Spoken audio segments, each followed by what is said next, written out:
Welcome to This Is Getting Old, Moving Towards an Age-Friendly World. I'm your host, Melissa Batchelor, and today we're going to be talking about tips to becoming an age-friendly business. So the first tip that I have, and first of all, let me just clarify, when I say age-friendly, it means it's friendly for everyone. And every example I'm getting ready to give you, I've experienced in the past couple of weeks with my own friends, and we're all 50. So I'm actually doing this kind of out of a selfish motive. So the first is we need to figure out some different ways to print the receipts bigger, because I can't tell you the number of people who get their check and they're like, what does that say? Like, I can't even read that. So we need better receipts for people so that we can pay and see where to put the tip. The second tip is for people, if you're at a wine tasting. So for example, I go to the wine house in Fairfax, Virginia, great place to go.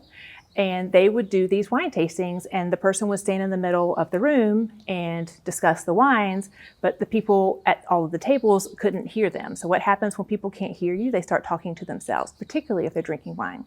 So I said to them, you should put a microphone on and use your overhead speaker so that we can hear you when you're describing the wines. On the Atlantic seaboard in France.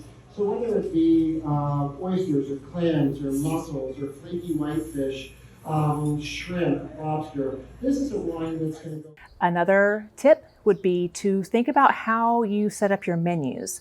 And you need to use larger fonts that contrast. So a white background with a dark bolded font that's at least 12 to 14 font at a minimum, because otherwise it's hard for people to read.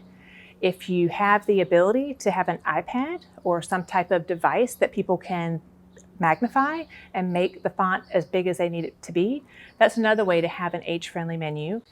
Another thing, if you're able to use some type of electronic device, is you can have those in multiple languages and also have more of the accessibility features, so maybe a talk-to-text or text-to-talk option. Another tip is to have a magnifying glass in your bathroom, because one of the things you need to do before you leave the restaurant is make sure you don't have anything stuck in your teeth, right? So if you have a magnifying glass with a light on it, that will help people to see and check themselves out before they go out the door. So those are my tips for how we can become a more age-friendly business. Thank you for joining me today. If you have a comment or a question, you can visit my website, melissabphd.com. Go to the Contact Melissa tab, and you can leave me a voice message. You never know, it might just include your question or your comment in an upcoming episode.